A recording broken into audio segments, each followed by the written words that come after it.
जानकारी न्यूज में आप सभी का स्वागत है।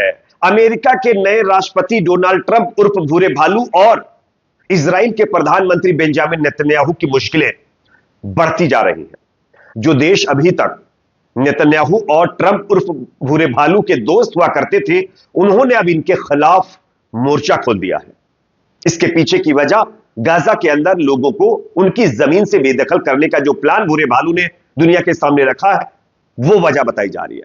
किस तरीके से कौन कौन से मुल्कों ने इनके खिलाफ मोर्चा खोला, ये आगे आपको बताएंगे। साथ ही साथ नेतन्याहू के खिलाफ इजराइल के अंदर लोग सड़कों पर उतर आए और नेतन्याहू का विरोध कर रहे हैं। क्यों, इसके बारे में भी आपको वीडियो में हम दिखाएंगे और बताएंगे भी। साथ ही साथ सीरिया के नए जो प्रधानमंत्री बने, राष्ट्रपति बने हैं, उन्होंने अब नेतन्याहू और अमेरिका को जबरदस्त तरीके से फटकार लगाई है और फलस्तीनियों का समर्थन किया है। क्या कहा है नए राष्ट्रपति जुलानी ने, उनके बयान को भी सुनाऊंगा। उससे पहले एक छोटी सी रिक्वेस्ट, आपको क्या लगता है दोस्तों, जिस तरीके से भूरे भालू ने गाजा के अंदर गाजा वासियों की जमीन हड़पने का प्लान बनाया है, क्या इसके खिलाफ पूरी दुनिया को कदम उठाना चाहिए? कमेंट सेक्शन में अपना फीडबैक जरूर दीजिए। अगर वीडियो पसंद आए तो लाइक, शेयर, चैनल पर नए तो सब्सक्राइब जरूर कर लीजिए। बात करते हैं पहली खबर।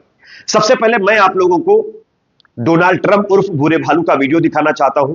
आप देखिए ये किस तरीके से गाजा के लोगों को बेदखल करने की बात कर रहे हैं। इवन अब तो हमास ने जब इजराइल के साथ हॉस्टेज जो डील थी उसको कैंसिल कर दिया है, पोस्टपोन कर दिया है, इस वजह से कि इजराइल लगातार सीजफायर का उल्लंघन कर रहा था। इसके बाद इसने नई धमकी दी है। इसने कहा है कि अगर 12 बजे शनिवार दोपहर तक तमाम हॉस्टेजेस को रिलीज नहीं किया गया तो यह सीजफायर डील खत्म हो जाएगी, फिर विनाश होगा। किस तरीके से, पहले इसका बयान सुनिए, उसके बाद मैं आपको बताता हूं कि इसकी मुश्किलें किस तरीके से बढ़ती जा रही है। सुनिए बयान। Well, I would say this, and I'm going to let that because that's Israel's decision, but as far as I'm concerned, if all of the hostages aren't returned by Saturday at 12 o'clock, I think it's an appropriate time. I would say cancel it and all bets are off and let hell break out. I'd say they ought to be returned by 12 o'clock on Saturday, and if they're not returned, all of them, not in drips and drabs, not 2 and 1 and 3 and 4 and 2, Saturday at 12 o'clock, and after that, I would say all hell is going to break out. दोस्तों, आप लोगों ने ये बयान सुन लिया है। ये धमकी दे रहा है हमास को कि 12 बजे सैटरडे तक आपको सारे हॉस्टेजेस को रिलीज कर देना, वरना सब तहस नहस कर देंगे। खैर, इसकी धमकी के बाद कई देश इसके खिलाफ खड़े हो गए हैं। मैं आपको दिखाना चाहता हूं, आप देखिए इस खबर को। हमास ने खुद यह कहा है कि हम अमेरिका की धमकियों से नहीं डरते। अमेरिका चाहे जितनी भी धमकी हमको दे दे, हमें उससे कोई फर्क नहीं पड़ता। इजराइल सीजफायर उल्लंघन कर रहा है, पहले अमेरिका इजराइल को समझाए, उसके बाद हमसे आकर बात करें। इवन अब सीरिया के नए जो राष्ट्रपति हैं, अहमद अल शरा, जिनको जुलानी भी आप कह सकते हैं, उन्होंने भी अब जो है अमेरिका और इजराइल के खिलाफ बड़ा बयान दिया है। क्या कहा है आप स्क्रीन पर देखिए। ट्रंप की गाजा योजना विफल हो जाएगी, कोई भी शक्ति लोगों को उनके देश से नहीं निकाल सकती। यह सीधे तौर पर बयान देते हुए अहमद अल शरा, जो कि सीरिया के नए राष्ट्रपति हैं, उन्होंने कहीं ना कहीं ट्रंप और इजराइल को जबरदस्त तरीके से फटकार लगाई है। यह अपने आप में आप कह सकते हैं कि इजराइल अमेरिका के लिए बड़ा झटका है, क्योंकि सीरिया के जो नए सत्ताधारी लोग अभी फिलहाल सरकार में आए हैं, वो ये माना जाता रहा है कि इजराइल और अमेरिका के सपोर्टर रहे हैं, और अब उन्होंने भी इनकी मुखालिफत कर दी है। इवन तुर्की ने तो खुलकर यह कह दिया है कि गाजा के लोगों की जमीन पर सिर्फ उनका हक है, उनके हक को कोई नहीं छीन सकता, कोई भी गाजा वासियों को उनकी जमीन से बाहर नहीं निकाल सकता। डोनाल्ड ट्रंप के बयान के बाद यह एर्दोगान का बयान सामने आया है। उन्होंने सीधे तौर पर कहा है कि अगर किसी ने गाजा के लोगों की जमीन हड़पने की हिमाकत की तो उसको उसका अंजाम भुगतना पड़ेगा। इवन पूरी दुनिया के अंदर यूके से लेकर के, जर्मनी से लेकर के, चाइना से लेकर के, रशिया से लेकर के तमाम और कंट्रियां जो अभी तक अमेरिका के, इजराइल के साथ ही तमाम मुद्दे को लेकर के, वो भी अब इनके खिलाफ हो चुकी हैं, क्योंकि ये लोग अंधेर नगरी चौपट राजा वाला खाल कर रहे हैं। जो कमजोर मुल्क होते हैं उनसे दबाव बना करके उनकी जमीन को हड़पते हैं, बेईमानी करते हैं और अपना हक उनके ऊपर जमाते हैं जबरदस्ती। और वही गाजा के लोगों के साथ, फलस्तीन के लोगों के साथ करना चाहते हैं, जिसको लेकर के पूरी दुनिया इनके खिलाफ हो चुकी है। साथ ही साथ डोनाल्ड ट्रंप का एक नया बयान भी सामने आ गया है गाजा के लोगों को लेकर के। मैं आपको स्क्रीन पर खबर दिखाना चाहता हूं, आप देख सकते हैं। पहले तो ये बुरा भालू ये बता रहा था कि हम गाजा के लोगों को इसलिए वहां से हटने के लिए कह रहे हैं क्योंकि गाजा को हमें बनाना है, रिबिल्ड करना है, ताकि लोग वहां आकर रह सके, फिर बाद में हम लोगों को बुला लेंगे। अब वो ये बता रहा है कि फलस्तीनियों को अपनी जमीन पर लौटने का कोई हक ही नहीं है।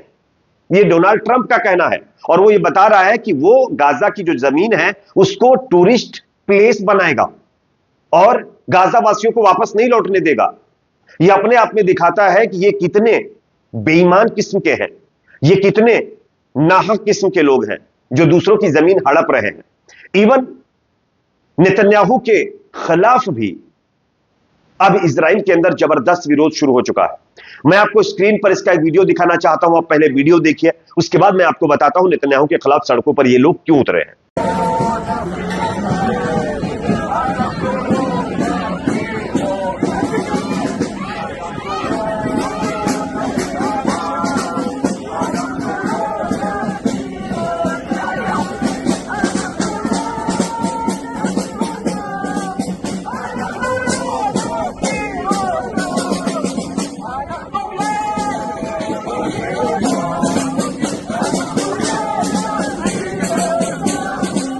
जैसा कि दोस्तों आप लोगों ने ये स्क्रीन के ऊपर वीडियो देख लिया है, दरअसल ये वीडियो, ये लोग जो सड़कों पर उतरे हैं ये नेतन्याहू के खिलाफ उतरे हैं, इसलिए क्योंकि हमास ने जो हॉस्टेज रिलीज करने का प्रोसेस था उसको फिलहाल रोक दिया है।